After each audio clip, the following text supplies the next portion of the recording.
নমস্কাৰ বন্ধুসকল, স্বাগতম জনাইছোঁ আপোনালোকক মোৰ ইউটিউব চেনেললৈ। লকডাউন হ'ব বুলি কৈছিলে, এবাৰ কৈছিলে নহয় বুলি, আকৌ ক'লে যে লকডাউন নহয়। কিন্তু বৰ্তমান সময়ত দেখিলোঁ আমি আজিৰ পৰা কাৰ্ফিউ ষ্টাৰ্ট কৰি দিছে। ৰাতি 8টা বজাৰ পৰা ৰাতিপুৱা 5টা বজালৈকে আজিৰ পৰা ষ্টাৰ্ট হ'ব আপ টু 1 মে'লৈকে। 2 তাৰিখে ইলেকশ্যনৰ কাউণ্টিং আছে, সেইটো কাৰণে 1 তাৰিখলৈকে দিয়া হৈছে।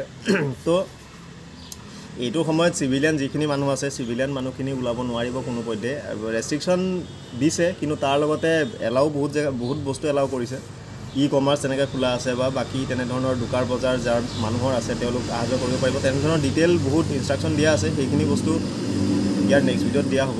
বৰ্তমান সময়ত এটাই কথা যে আজিৰ পৰা লকডাউন নহ'লেও কাৰ্ফিউ মানে আধা দিন আপোনালোকৰ গ'ল। 8টা বজাৰ পৰা ৰাতিপুৱা 5টা বজালৈকে কমপ্লিট টোটেল বন্ধ। কিন্তু অহা যোৱা কৰিব পাৰিব, গাড়ী ঘোঁৰা অহা যোৱা কৰি থাকিব পাৰিব। গাড়ী ঘোঁৰা মুভমেণ্টত ৰেষ্ট্ৰিকশ্যন নাই। আপোনালোকে ধৰি লওক গুৱাহাটীৰ পৰা যোৰহাটলৈ গৈছে, ক'ৰবালৈ গৈছে, সেইবিলাক যাব পাৰিব, সেইবিলাক কোনো অসুবিধা নাই। গাড়ী চলাচল বন্ধ কৰা নাই। কিন্তু এনেই অনাহকত যে ৰাস্তাত যে ওলাই ফুৰে মানুহ, ঘূৰি ফুৰে, সেইবিলাক নহ'ব। সেইবিলাক টোটেল কাৰ্ফিউ কমপ্লিটলি বন্ধ। তো ৰাতিপুৱা 8টাৰ পৰা ৰাতিপুৱা 5টালৈকে কাৰ্ফিউ অসমত। তো ডিটেইল গোটেইখিনি ইয়াৰ পিছৰ ভিডিঅ'ত আহিব।